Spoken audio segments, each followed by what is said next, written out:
nung mga nakaraan, tinalakay natin yung 7 things that the devil wants for your life. Sino nakakaalala nun? 7 things that the devil wants to do for your life. Babalikan ko lang ng konti. Number 1, nais ng kaaway sa atin for you to doubt. Number 2, for you to live in fear. Number 3, for you to feel insecure or doubt who you are in Christ. Number 4, for you to avoid the church. Right? And number 5, for you to be led astray or to be deceived. Number 6, for you to be for you to devour one another. Isa yun sa nais na mangyari ng kaaway sa buhay natin, na for us to devour one another. Paano natin i-devour ang isa't isa sa atin? Sa pamagitan ng pagsasalitaan ng patalikuran sa isa't isa. Right? Or paharapan.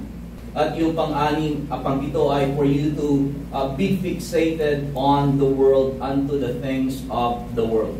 Nais kong balikan yung ika-4 na point, for you to avoid the church. So isa sa mga bagay na nais mangyari ng kaaway sa buhay ng bawat isa sa atin is for us to avoid the church.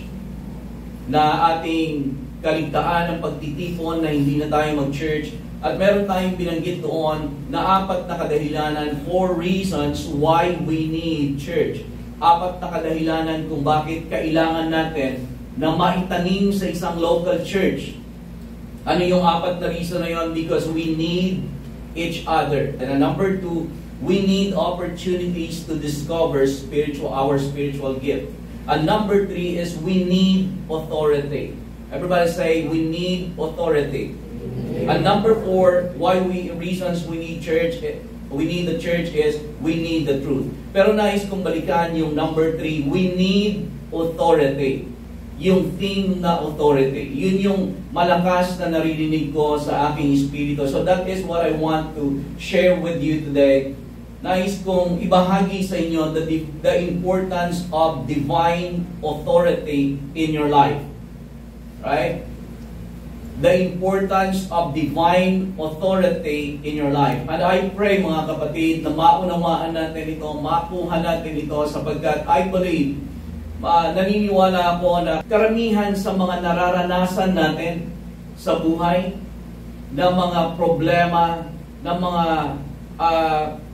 kaguluhan sa buhay natin, mostly, ang dahilan yan ay yung tinatawag na kawalan ng pagpapasakop sa authority. At sa umagang ito ay ipapakita ko sa atin yung 4 basic biblical authority structure at ang ating mga attitude tungo sa authority na ito. Pero nais kong umpisahan sa Matthew chapter 9 verse 34 to 35. At dalangin ko na ang Panginoon ay siyang tumulong sa atin upang maunawaan natin ito, because I strongly believe in my heart that this is even the problem about our society. Sa church, sa family, sa society, sa government, ito yung ating problema. Kawalan ng pagkilala at pagpapasakop sa mga authority sa buhay natin. Kung manunood kayo halimbawa sa YouTube, sa dami ng kung ano ang mga kasamaan na nangyayari sa kapaligiran natin, na makikita kayo mga riding in tandem, na babarilin ng isang tao ng malapitan, na hindi mo maintindihan kung paano nila nakakayang gawin ang mga bagay na ganoon. Merong mga hold upin ng ganito, nanakawin ng ganito. Meron pang mga iba na kahit na yung mga ating mga halimbawa nasa kapulisan, yung may mga nasa kapangyarihan, ay sila pa yung makikitaan mo na nag-aabuso sa kanilang kapangyarihan. Right? Ang lahat ng ito ay either hindi pagsunod doon sa authority o pag-abuse sa authority. Kasi hindi natin nauunawaan ang tinatawag na authority, hindi natin nare-recognize at kung paano tayo makikitungo at kung paano natin gagamitin ang ating authority.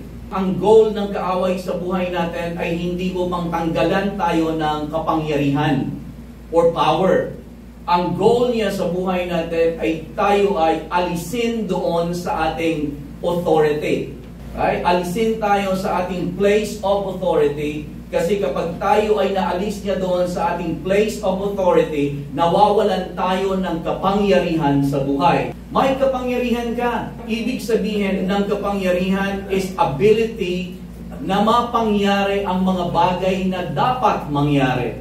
Ang kapangyarihan ay sumusunod lamang sa authority mo.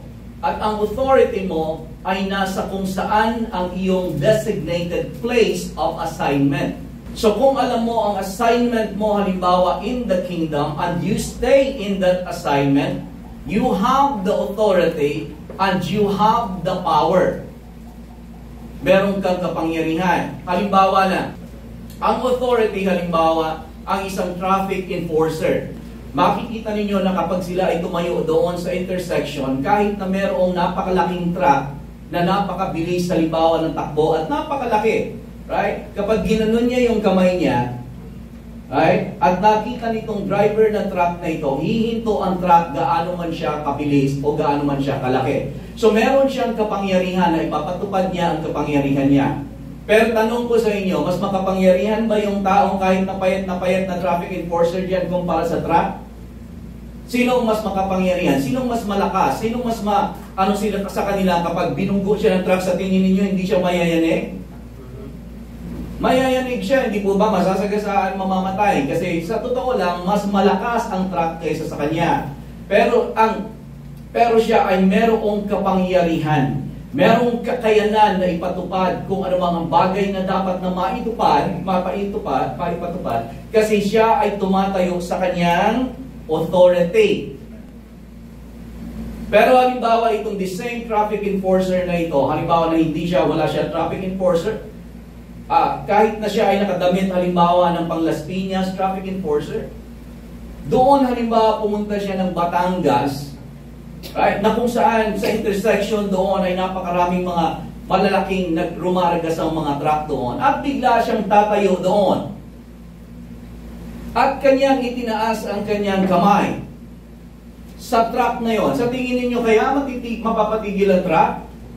Sa pamamagitan ng authority niya? Mapapatigil mo siguro ang truck dahil sa ikaw ay mapapansin niya at masasagasaan ka. Pero hindi mo patigil ang truck dahilan sa authority mo, at hindi titigil ang iba pang mga sasakyan dahilan sa authority mo kasi wala ka sa jurisdiction mo. That is how authority works. Romans chapter 13 verses 1 to 2, let every soul, talking about authority, let every soul be subject to the governing authorities. For there is no authority except from God. And the authorities that exist are appointed by God. Therefore, whoever resists the authority resists the ordinances of God, and those who resist will bring judgment on themselves.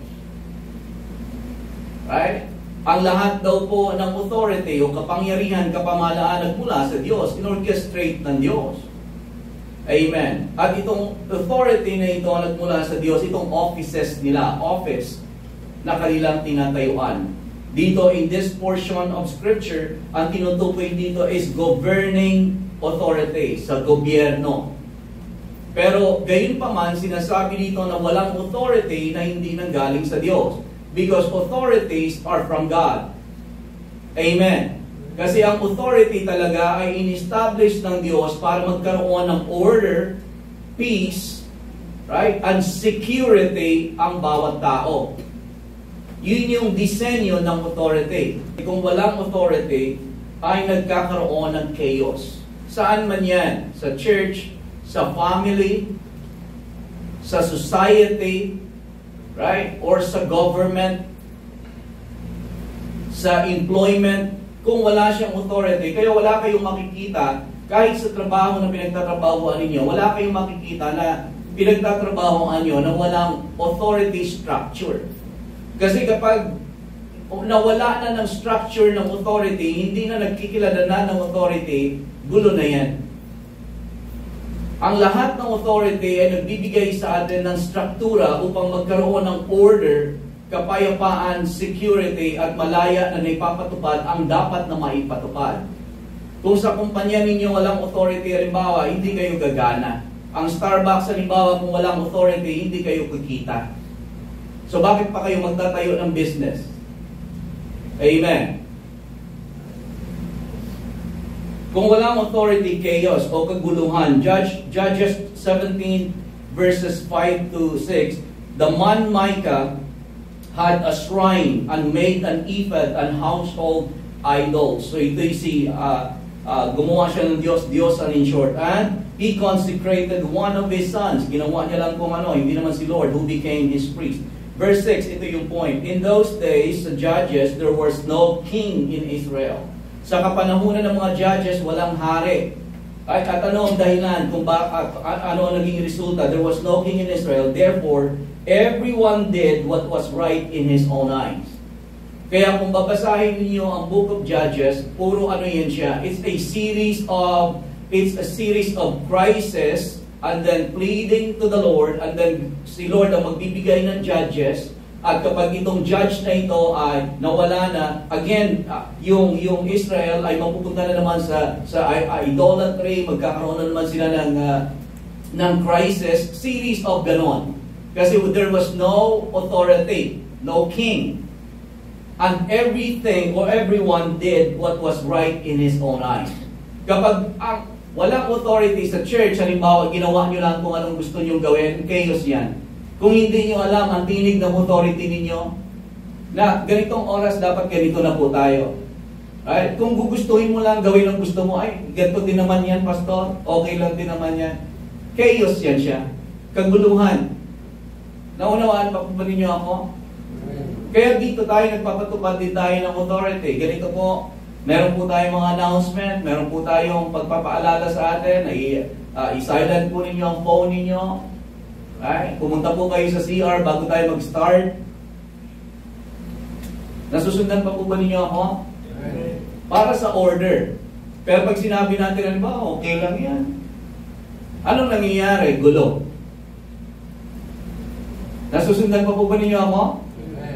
Sa church, sa family. Kapag ginawa lang natin, halimbawa, hindi natin narinig kung sino ang tinig ng authority. Parang sinabi natin, pwede din naman sundin si ganito, pwede din sundin si ganito, pwede hindi sundin, at susundin ko kung anong gusto ko. Chaos yan siya. Kaguluhan. Amen. Sa government, halimbawa, sa gobyerno, ganun din. Ganun din sa employment. Nasusundan pa po ba ninyo ako? Amen. Authority brings order. Ang authority, isa sa nagagawa ng authority sa buhay ninyo, natin, kapag na-recognize na natin kung sino ang authority at ating sinusunod ang tinig ng authority, nagbibigay ng order at protection yan. Kahit na sabihin ninyo, halimbawa na ang authority ay mali, kapag sinunod mo, protection mo yan. Hindi ka lamang palalabasin doon sa paggagawin ka ng mga bagay na hindi mo dapat gawin or against doon sa established na law.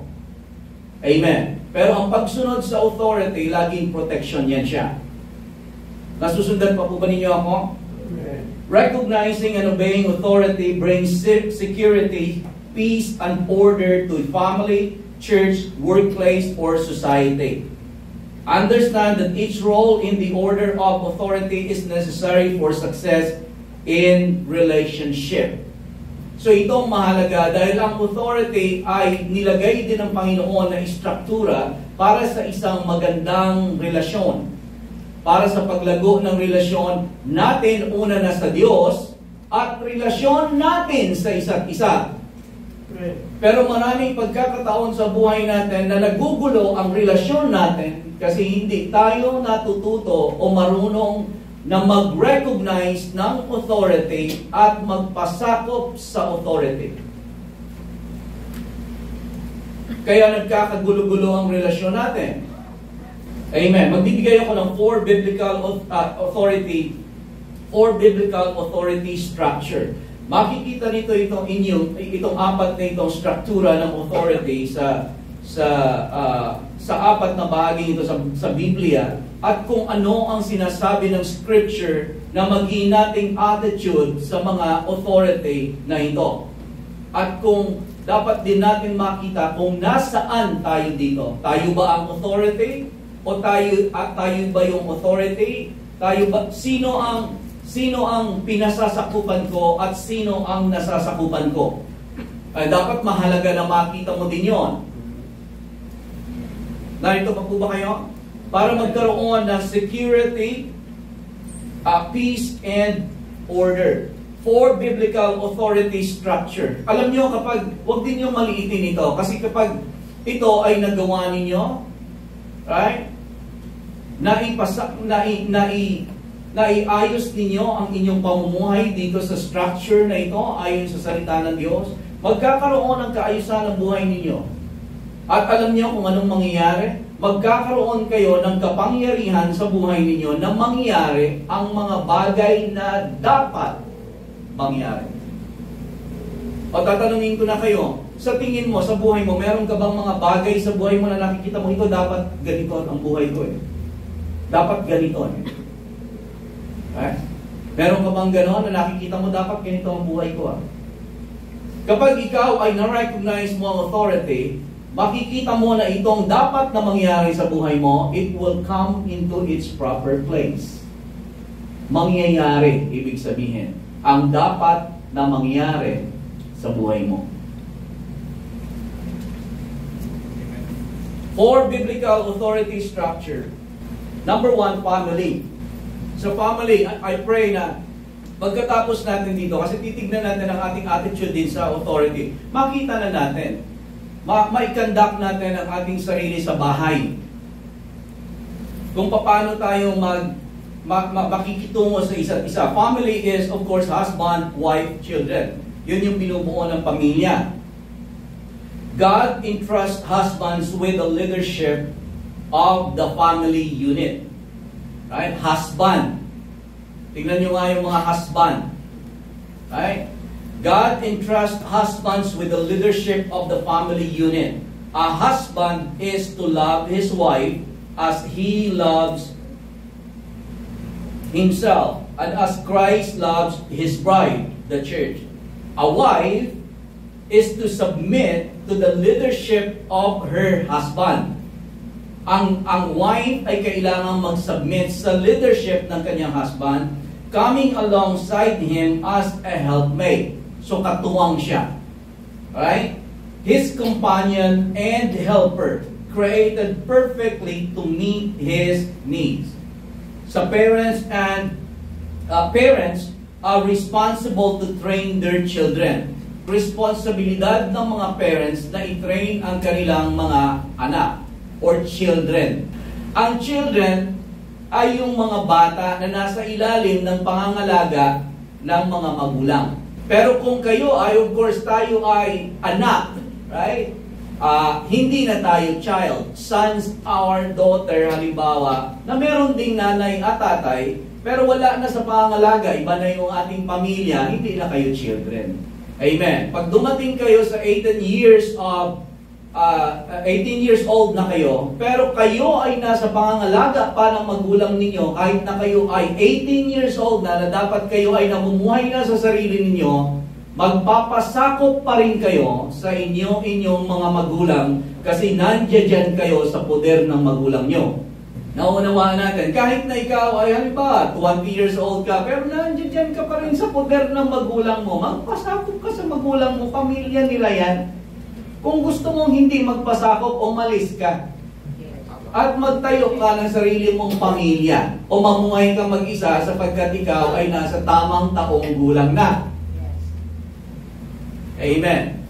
Kaya alam nyo sa Amerika, sa Europe, talagang they make it a point na ang 18 years old ng mga bata ay wala na sa poder ng magulang. Kasi alam nyo, nagkakaroon ng kaguluhan dyan. Nagugulo na. Kasi ayaw na sumunod. Mature na ako eh. Ba't ka pa nandito? Narito pa po ba kayo? At tapos, kung halimbawa kasama pa rin natin ang ating mga anak sa poder, na sila ay may mga trabaho na halimbawa, may kanya-kanyang sarili ng business halimbawa, Pero kung sila ang kukuha ng responsibility na mag-train sa inyong children, problema din. Kasi hindi nila responsibilidad yon. Ang tawag dyan, paglabas sa authority mo at pagsakop sa hindi mo authority. Kaya nagkakaroon ng kaguluhan. Nasusundan pa rin po ba ninyo ako? Parents are responsible to train their children, and children are to honor and obey their parents in the Lord. Tingnan natin ang Ephesians chapter 5, 22 to hanggang 6 and 4 para makikita natin dito. Ang sabi ng Ephesians chapter 5 mula 22, Wives, submit to your own husbands as to the Lord. For the husband is the head of the wife, so also Christ is the head of the church. And He is the Savior of the body. Therefore, just as the church is subject to Christ, so let the wives be to their own husbands in everything. Number 25, verse 25. Husbands. Kasi itong minsan nakakatawa. Kasi kapag binabasa natin ito, ang pinakikinggan natin ay iyong responsibilidad ng wife. Yung husband, nakikinig doon sa responsibilidad ng wife. At sasabihin nila, dapat, di ba? Ganon. Pero pag yung responsibilidad na nila, hindi na nila pinakikinggan. Ganon naman yung mga wife. Yung mga wife din naman, hindi nila pinakikinggan yung dapat nilang gawin. At kapag binasa na yung sa husband, sabi ko sa'yo, di ba gawin mo yan sa akin? Right? Pero hindi naman nila ginagawa ang kanilang responsibilidad.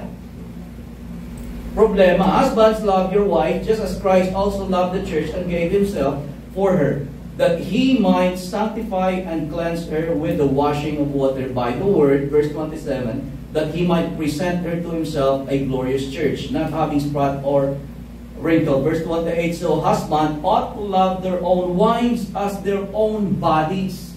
Mahalin ninyo ang inyong mga asawa. At alam niyo kung paano natin mamahalin ang ating asawa. Huwag tayong gagawa ng mga bagay na ikasasakit ng kanilang damdamin. Amen. Ganon din naman ang pagmamahal ay hindi paggawa ng mga bagay na ikinasasakit ng damdamin ng isa't isa. Ang tunay na pagmamahal ay hindi makasarili. Responsibilidad ng bawat isa sa atin na ma-develop ang relationship natin. Amen po ba? At sa pagdi-develop ng relationship natin, dapat hindi tayo gumagawa ng mga bagay na ikinasasakit ng ating relationship. Halimbawa sa mag-asawa, kahit na sa mga anak. Amen. Hindi natin dapat sinasaktan ang damdamin nila. Kasi ang pagsakit ng damdamin na ito ay nagbabasag sa relationship.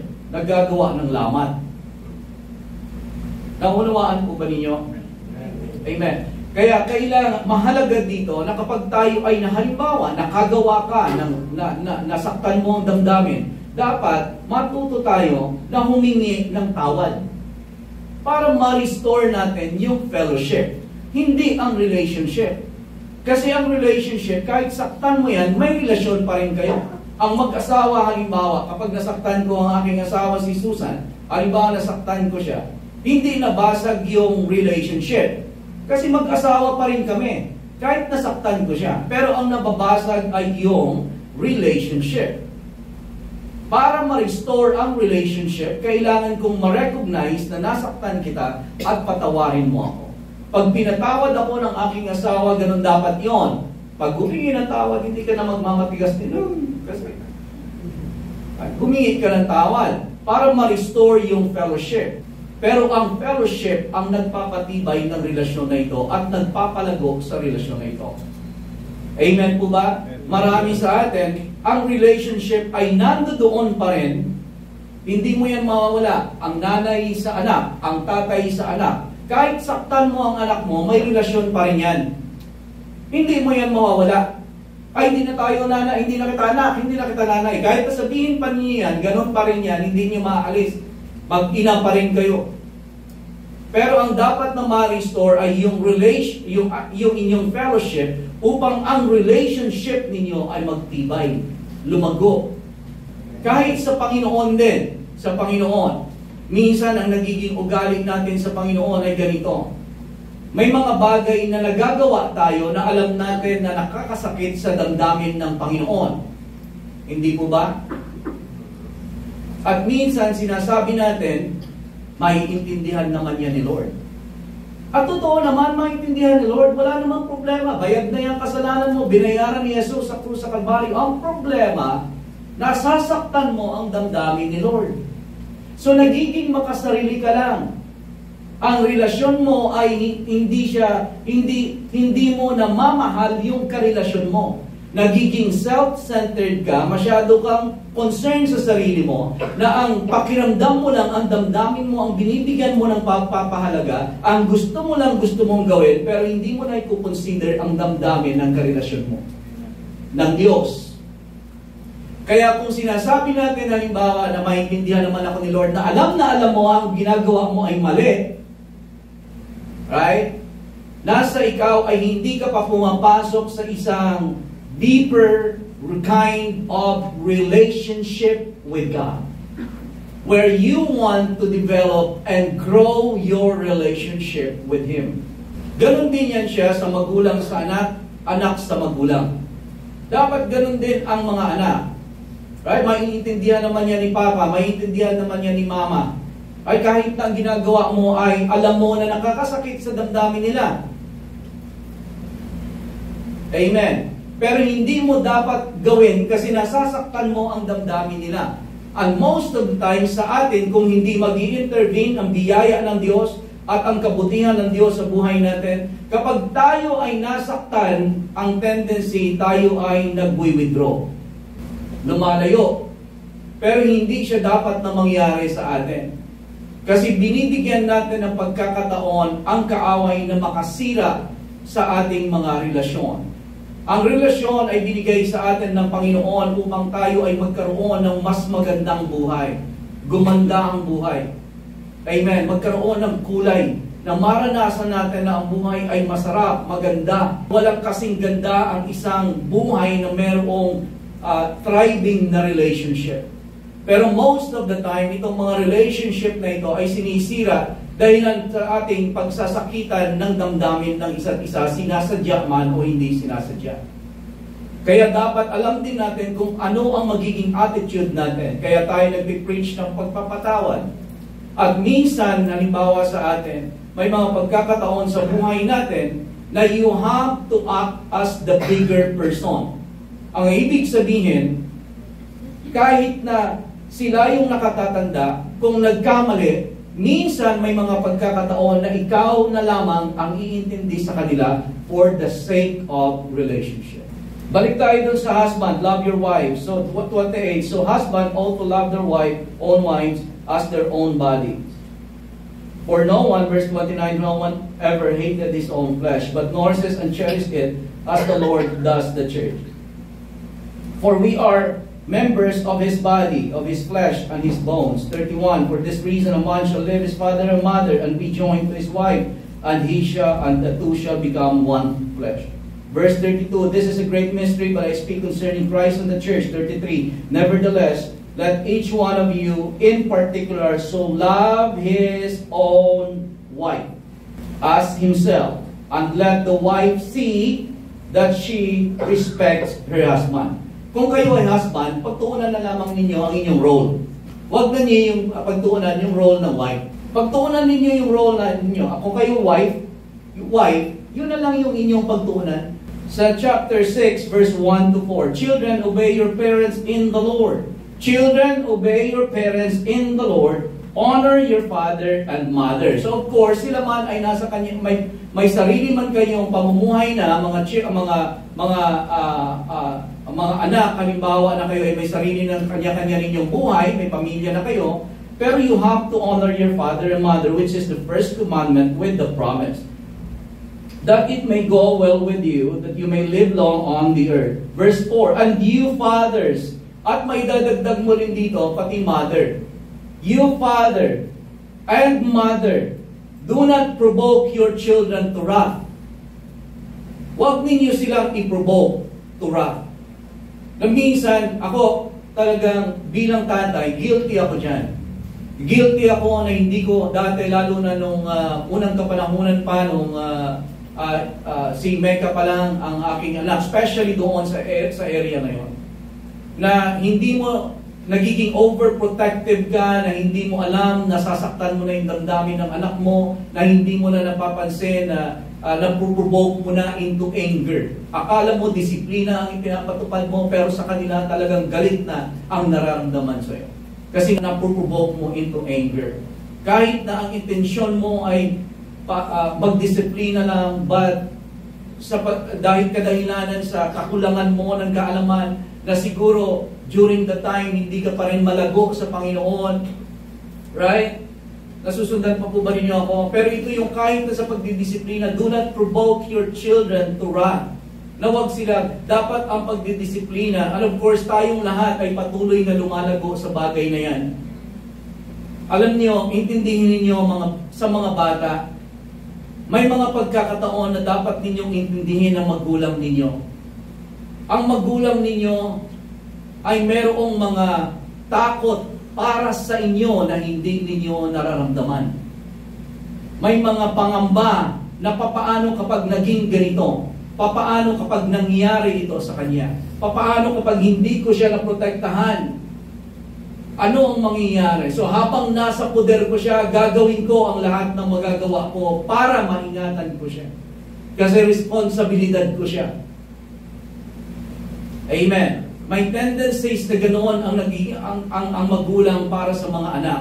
Kasi meron sila bilang sa kanilang pagiging responsable sa kanilang mga anak, meron silang mga nabubuong takot para sa future ng kanilang mga anak. Na ang mga anak naman minsan ay hindi pinapahalagahan ito, walang pakialam dito kasi nahuhubog sa generation na ito. Alam niyo, mas mahirap maging magulang ngayon sa kapanahunan ito kaysa noong mga naunang panahon. Noong unang panahon, makikita niyo ang mga bata susunod lang kung anong sasabihin ng magulang. Talagang mga masusunurin yan. Right? Ngayon, ang mga bata may sariling pag-iisip. Ang problema ngayon, kasi hindi ka na makapag-impose ng discipline sa kanila as strict as you can before, kasi baka ikaw ay DSWD pa. So, for biblical authority structure, number 1, family. At yun doon sa Ephesians chapter 4, makikita natin, Ephesians chapter 5, basic lang. Makikita mo na kung ano ang pakikitungo na dapat na pakikitungo natin sa isa't isa. Amen. Pero ang Biblia ay magbibigay sa atin ng mga certain guidelines kung paano natin pakikitunguhan ang isa't isa sa atin within that family structure. Number 2, sa 4 areas na yan is church. Sa church, itong area na ito, pastor, church leader, church members. Within the church, the leadership of pastors and leaders under the headship of Jesus Christ is essential for the health of the body of Christ. Believers are to honor and respect leaders and to submit to one another and walk in humility. Merong isang pinost ng isang sa mga friend ko, na mga Christian friend dito, na patungkol sa authority. Na sinasabi, may nagtanong, how much authority does the pastor have to his congregation? Ang sagot ng well-known na pastor to, sabi niya, none. But I strongly disagree in my heart. Sabi ko, hindi po pwede na walang authority ang pastor. Kasi kung walang authority, naging pantay lang kayong lahat. Pero dapat nating maintindihan ito. Authority is for our edification, not for destruction. So kung wala kang authority, di ba, ang pastor ay walang authority sa congregation, hindi mo sila ma-edify. Hindi mo sila ma-build up. Kung hindi mo makikilala na meron kang authority to build them up. Pero ang pastor ay walang authority whatsoever to tear you down. Kapag ninaltrato, sinaktan, halimbawa, nagkaroon ng misuse of authority, hindi niya yung authority. Pero ang authority na ito, understand that this authority comes from the Lord because He is the ultimate and supreme authority. Ang authority ay tatlo lang. God is the ultimate and supreme authority. The Bible is our definite and absolute authority. And number 3, ang lahat ng authority are delegated authority. So, ang ibig sabihin na ang authority na ito nagmula din sa Panginoon. Kasi binasa na natin kanina yan, na walang authority na hindi nagbuhat sa Panginoon. Amen. Ephesians chapter 4, 11-16, and He Himself gave some to the apostles, some prophets, some evangelists, and some pastors and teachers. Yun yung pastor, ito yung fivefold ministry gift, for the equipping of the saints, for the work of ministry, for the edifying of the body of Christ, till we all come to the unity of the faith and of the knowledge of the Son of God, to perfect man, to the measure of stature of fullness of Christ, that we should no longer be children, tossed to and fro, and carried about with every wind of doctrine, but by the trickery of men, in the cunning craftiness of deceitful plotting, but speaking the truth in love, may grow up in all things into Him who is the head, Christ. Verse 16, from whom the whole body joined and knit together by what every joint supplies, according to the effective working by which every part does its share, causes growth of the body for the edifying of itself in love. So yun yung role ng ating pastor, to edify, magpalago sa bawat isa sa atin. Yun yung tinatayuan. Amen. Kapag nag-violate na o kumbaga ginamit sa maling kapamaraanan ang authority na ito, doon na nagkakaroon ng problema. Hebrews chapter 13, 17, obey those who rule over you and be submissive, for they watch out for your souls as those who must give an account. So kapag binigyan ka ng responsibility, ibig sabihin meron kang accountability. Kapag meron kang responsibility, dapat accountable ka rin. Alam mo na meron siyang pagsusulit, merong accountability. Whenever there is responsibility, there must be an accountability. Let them do so with joy and not with grief, for that would be unprofitable for you or disadvantage.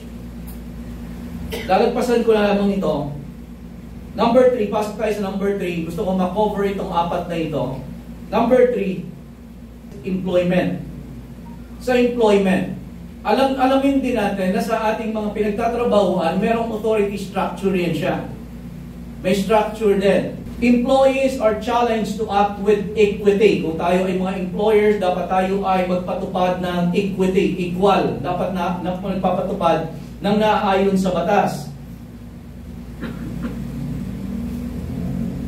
Equity and care as they oversee employees, patterning their behavior after God Himself. So dapat ang pattern natin sa mga empleyado ay parang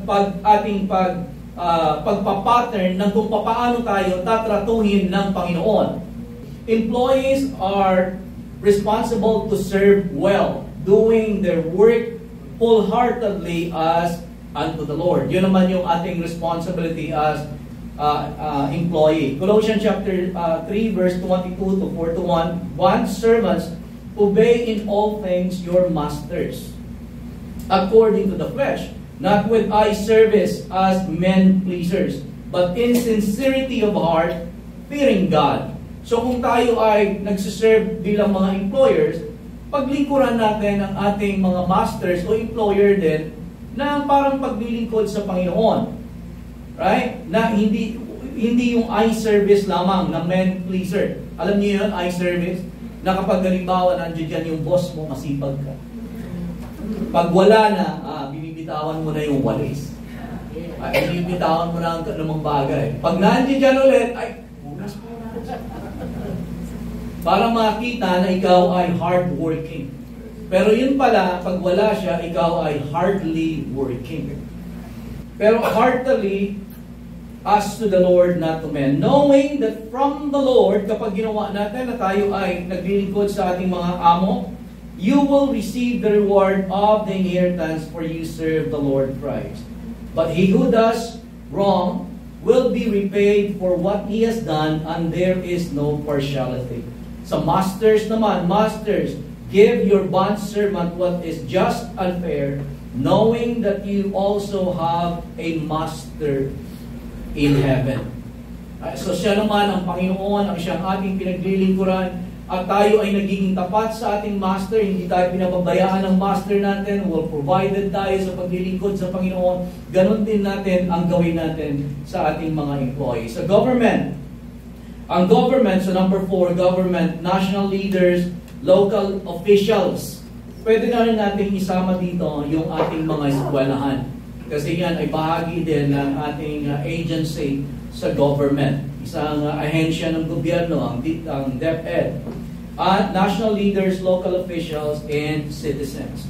In the scriptures, we are instructed to respect and obey government authorities and ordinances. Ang ating ino-honor at ino-obey yung government offices nila, authorities. Kasi ang authority ay office. Kahit na nga, ang halimbawa sa office of the President lang, ipagpalagay na office of the President, you have to honor and obey, respeto mo ang nakaluklok bilang presidente kahit hindi mo siya gusto. Right? Kahit na minsan ang presidente ay may mga pagkakamali sa kanila, because it's not about the personality but it's about the office. Office. Amen po ba? Amen. Katulad din yan sa halimbawa sa bahay. Sa bahay, maaaring ang personalidad ng tatay mo, hindi mo ganun kagusto. Yet you have to honor and obey that authority because that office yan siya na ginagampanan niya. Amen. Office, katungkulan, authority na ginagampanan niya. Kahit may mga flaws, huwag ka lamang paggawin ng laban sa batas at lalo na laban sa batas ng Panginoon, kailangan mo yang sundin at igalang. In scriptures, we are instructed to respect and obey government authorities and ordinances and to live honorably within our communities. National leaders and local officials are responsible to punish evildoers. Dito, kaya ko nabanggit, dapat responsibilidad natin sa gobyerno natin, mga tayong lahat, na sumunod din sa mga alintuntunin at batas. Alam nyo, nakatulad na nababanggit ko kanina, nanonood ka sa YouTube, hindi mo alam kung bakit ang mga taong ito ay nakakagawa ng mga ganito. Right? At meron akong napanood particular, hindi ko lang maalala ang eksakto kung ano yung napanood ko, pero ang nagtanong ako sa sarili ko, kasi meron silang pag-uusap na ano ang kailangan gawin sa ating mga kapulisan na ganito ang ginagawa nila, na kanilang naaabuso ang kanilang mga authority nila.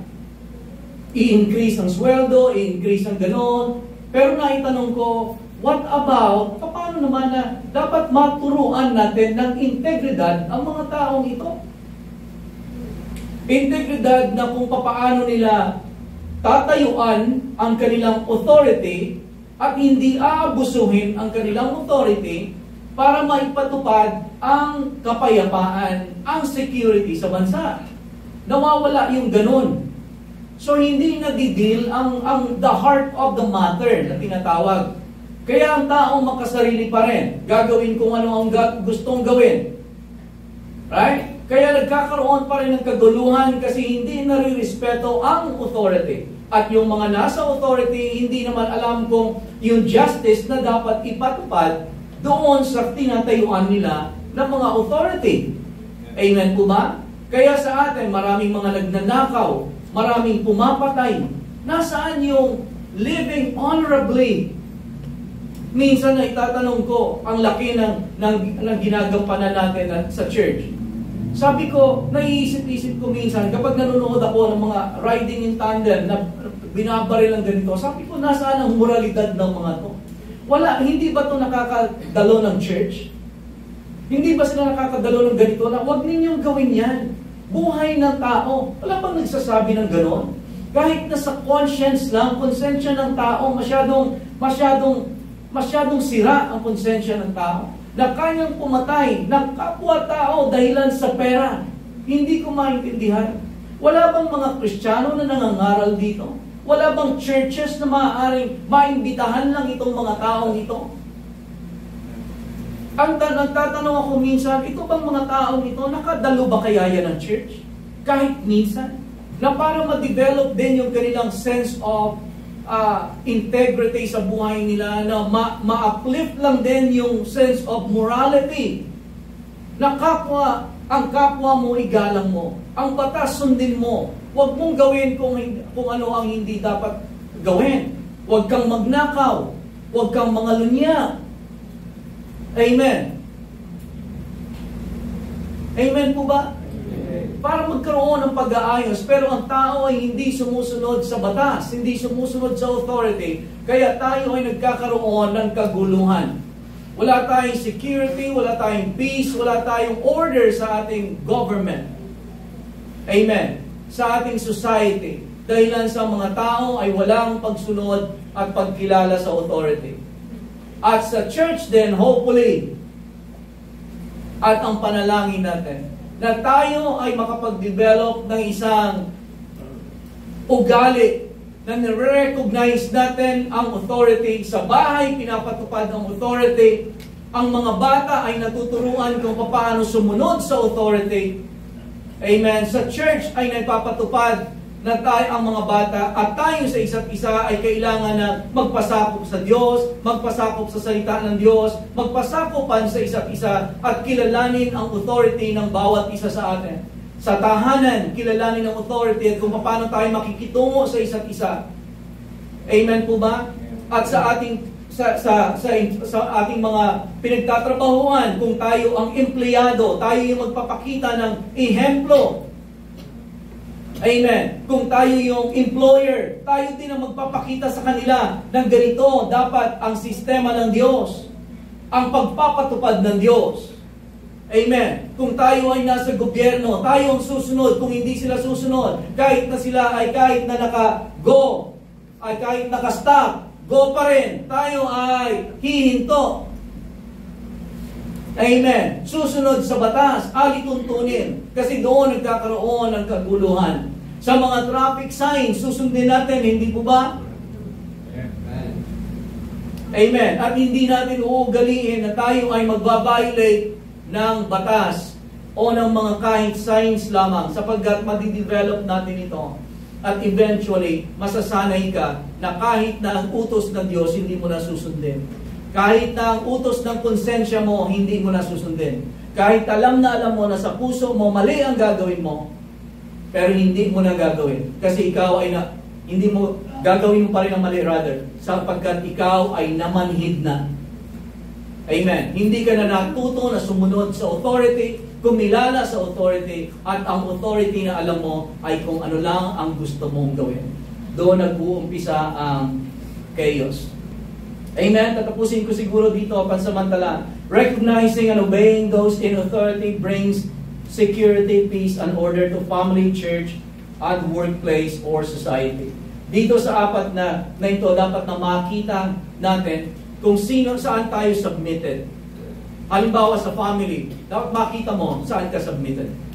Husband, ano ang responsibility mo? Maaaring hindi ka submitted sa asawa mo kasi ang sabi dyan, wife submit to husband. Right? So, ang nagsasubmit, wife sa husband. Pero ano ang role ng husband? You are of course submitted to the Lord. Kasi ang bawat isa sa atin ay sandwich of authority. Laging meron tayong authority. Pag namuhay na tayo na sinabi natin na wala akong kinikilalang authority, ang Diyos lamang ang kinikilala kong authority, may problema ka na. Right? Kasi ang sistema ng Panginoon ay pagbibigay ng authority na makikita mo sa pamilya, sa iglesia, right? Kahit sa gobyerno, sa government, at kahit na nga sa employment mo. Laging merong structure of authority yan siya.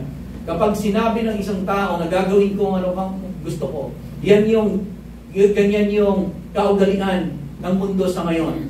Hindi pagkilala sa Diyos as the ultimate authority, hindi pagkilala sa Bible as the absolute authority. definite authority at hindi pagkilala sa mga delegated authority. Na para sa kanila, ang authority lamang ay ang gusto nilang gawin sa buhay nila. Doon na nagkakaroon ng problema, kaguluhan sa buhay ng isang tao, at yan yung trend na makikita mo sa generation na ito. People will be lovers of themselves, lovers of pleasure rather than lovers of God. Makikita ninyo yan sa 1 Timothy chapter 3. And I pray na ang bawat isa sa atin, alam niyo, sabihin ko na sa inyo mga kapatid, dito sa kahit na itong apat na structure lang na ito, makita ninyo, kinilala ninyo kung ang authority ni Lord sa buhay ninyo, authority ng Scripture, at ang authority na designated and delegated authority sa buhay ninyo dito sa church, sa family, sa government, sa employee, magkakaroon ng pag-aayos ang buhay ng bawat isa sa atin. Na yung mga dapat na mangyari sa buhay mo ay mararanasan mo dahil yan lamang sa pagsunod mo sa structure ng authority na ito sa buhay natin.